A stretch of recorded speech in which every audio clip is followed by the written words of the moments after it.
Vamos falar sobre evolução. Evolução é um dos conceitos mais importantes da biologia. Mas mesmo sendo tão importante, algumas pessoas não entendem o que é e como ocorre o processo evolutivo. Vamos usar o gafanhoto como exemplo. Em certos ambientes, a coloração verde de seu corpo pode dificultar que ele seja visto por predadores e, assim, aumentar suas chances de sobrevivência. Sua reprodução é do tipo sexuada.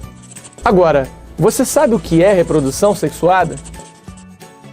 É aquela em que há participação de gametas.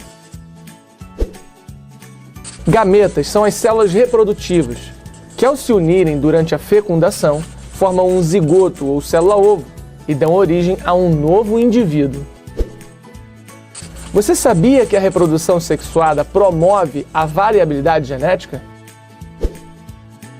Isso significa que quando uma população se reproduz de maneira sexuada, os indivíduos podem apresentar características distintas, sendo diferentes uns dos outros.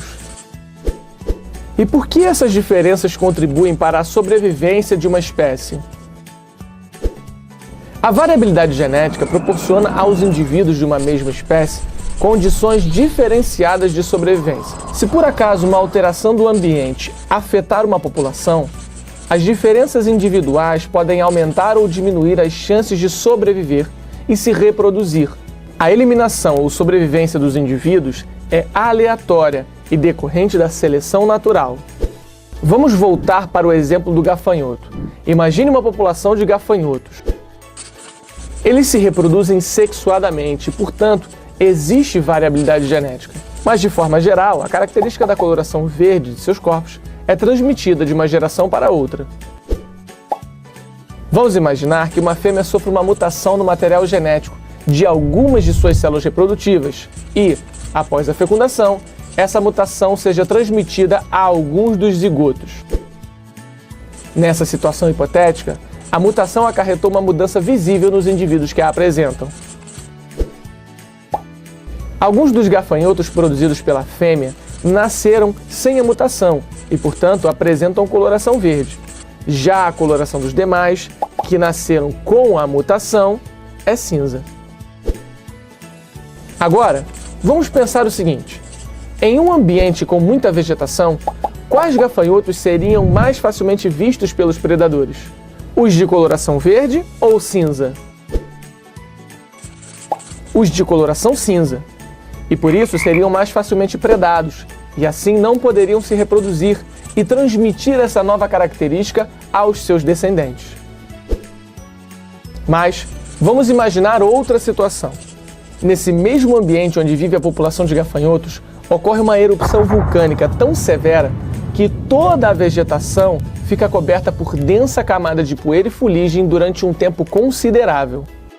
Nessa situação, imagine, quais gafanhotos seriam mais facilmente vistos? Os de coloração verde. É um equívoco pensar que as espécies se adaptam ao ambiente.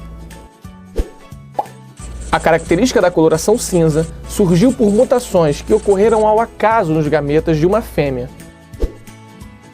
Na primeira situação, essa nova característica era prejudicial aos indivíduos que a apresentavam, e estes foram eliminados por meio da seleção natural. Na segunda situação, porém, após a mudança ambiental, essa característica passou a ser vantajosa. Os indivíduos que a apresentavam tinham maiores chances de sobreviver, se reproduzir e transmiti-la. Dizemos então que a característica foi selecionada e agora pode ser considerada uma adaptação. E como a evolução está relacionada a tudo isso? Evolução biológica corresponde ao conjunto de modificações que as espécies sofrem ao longo do tempo. Essas modificações são aleatórias e acontecem ao acaso, sendo resultado de uma combinação de fatores. Mutações, mais crossing over durante a meiose, mais a segregação independente na meiose, mais o encontro aleatório de gametas durante a fecundação, é igual a alta taxa de variabilidade genética, que por sua vez é igual à maior capacidade adaptativa da espécie. Então a adaptação não é um processo ativo, em que a espécie intencionalmente se adapta ao ambiente. Ela é um processo em que as características são selecionadas e perpetuadas em determinadas condições. É importante dizer que na evolução biológica, as modificações nem sempre significam melhoria. Também não ocorre apenas o acúmulo de novas características. Algumas delas podem ser suprimidas durante o processo evolutivo. Ao comparar duas espécies que coexistem atualmente, não é correto afirmar que uma seja mais evoluída do que a outra. Além disso, o estudo da evolução biológica nos permite entender a relação de parentesco evolutivo entre as espécies. E esses conhecimentos podem nos auxiliar a conservá-las, protegê-las, bem como utilizá-las de forma sustentável. Portanto, entender o processo evolutivo é entender a história dos seres vivos e, assim, a história da vida.